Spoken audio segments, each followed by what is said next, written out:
Greetings, Algo artisans. Cowboy here. We're going to talk about Pepe, Bitcoin, and the euro versus the dollar. Big chart day. We're going to jump into it right now.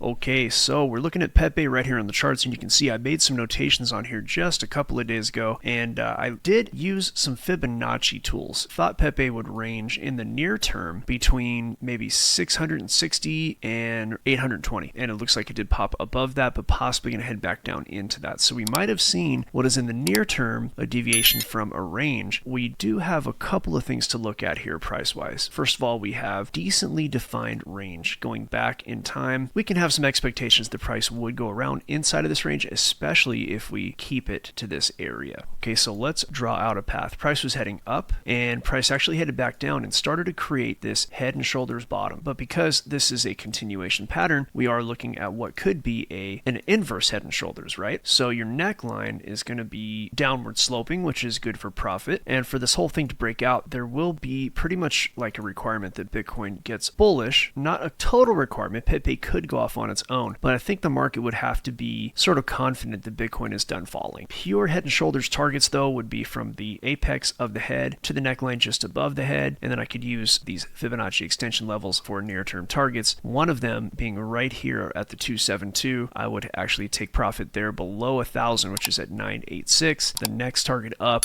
would be about 1150, right, to again front run that number. So that's the head and shoulders type target. Okay, so we're going to use some different metrics, some old school stuff, not necessarily the kind of algorithms I usually build, but more about using some other techniques, Fibonacci in this case. So let's do a high time frame Fibonacci look, right? Let's map out this first extension. Late February, and moved all the way up, massive move, almost to times 10, and ended up here at about 1080. I think people who got in earlier in February did get a times 10 at least on that. But this, what I just mapped out, is the extension that I would use, and we're going to line this Fibonacci tool from the bottom to the top of that extension. Now, the Fibonacci extension targets that you see is where price may go. Now, this is price discovery, right? We don't have enough data to see if price was higher than that. We maxed out back in 2020. So unless I'm mistaken and there's some price action I'm not seeing, then what we're doing is we're going into price discovery. And price discovery is a great place to use the Fibonacci extensions because we don't have price history to look at. All we have is the Fibonacci extension. And whether it's some kind of magical universal thing or whether or not it is self-fulfilling prophecy, these are the levels that people will be watching. Now, that is the high time frame Fibonacci extension. So you're looking at 1300 and 1600, which is the top target there of 2 times from the current price, right? But we can take a look at some more recent price action and try to determine some closer targets, right? And see if there might be any confluence with these near-term targets. And what we could do is look at the most recent extension and see if we can have a Fibonacci extension target based on that, all right? So I will put a yellow line just to make it easier for people to see what extension I'm measuring. And we can see that there is a lot of confluence right here at about that 980 level. So I don't think price is done retracing. I think price may come down to maybe the 618, which is roughly 700. It might bounce at the 780. A lot of what Pepe does next is going to have to do with Bitcoin and Bitcoin strength. And I do think that's going to be sideways to down for at least a couple of weeks, maybe longer. Anything can happen. But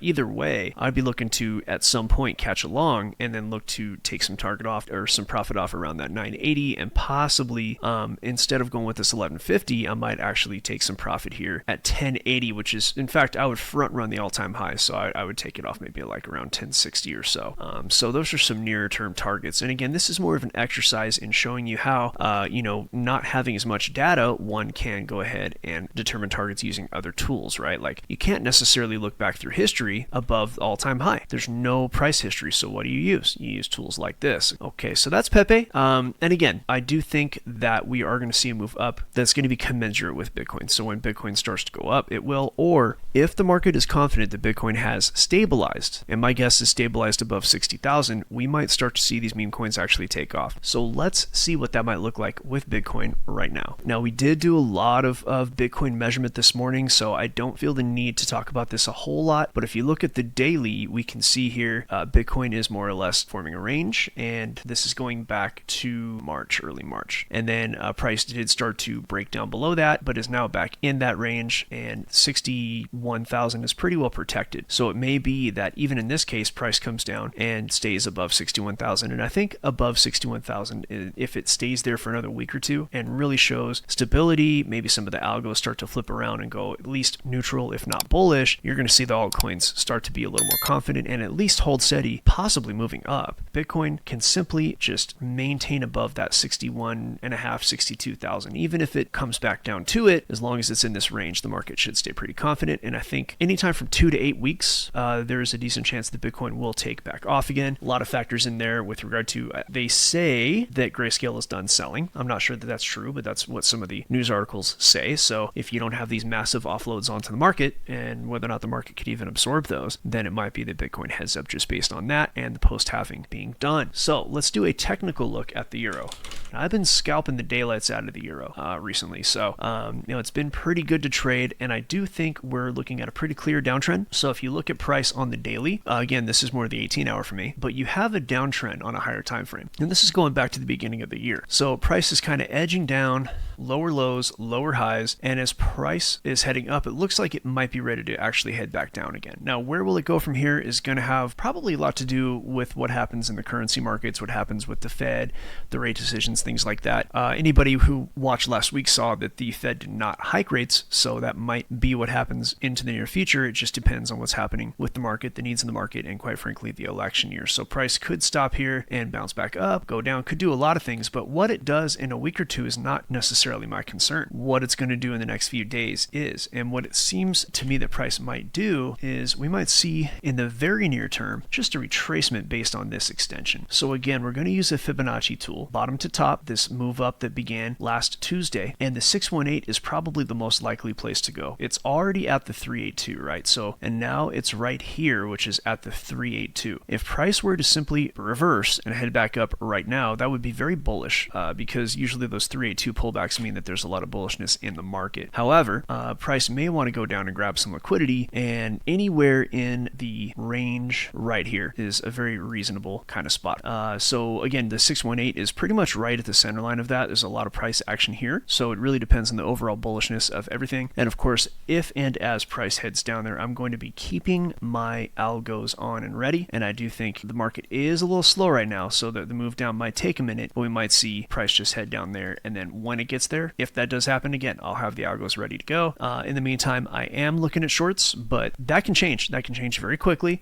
So this is just kind of a nice look for those of you who are trading Forex. As you know, especially if you follow me, that's where I spend half my time is in Forex, and there's just so many opportunities there. It's not quite as seasonal as crypto. You get, days of being slow, but then you get like weeks of being great. If you want to know more about all these things, and again, I didn't really use the algos today. I just used mostly price action. Price action actually is the first thing I look at. The algos are second. If you want to learn how to do any of these things, even the price action, or even how to build the algos that give you and a lot of our clients that edge that helps them take it beyond just price action to give you that extra few percent win, come on over to algofactor.tech. That's algofactor.tech, and we will help you learn how to build these algos. As a matter of fact, I've got a client who is in the middle of building his algos, and he has a testimonial for us. So let's give this a quick listen. Here we go.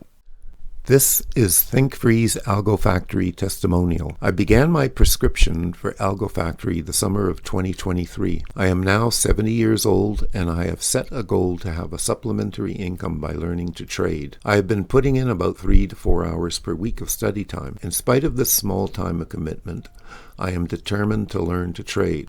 I set a goal of slow, steady progress in my learning. It is now March of 2024, and I have been delighted that through the articulate speech and hands-on help and support from Cowboy, I have developed an algo that looks very promising. I've come to appreciate Cowboy's remarkable ability to communicate and teach. He's not just knowledgeable, but also very creative in his shoot-from-the-hips approach.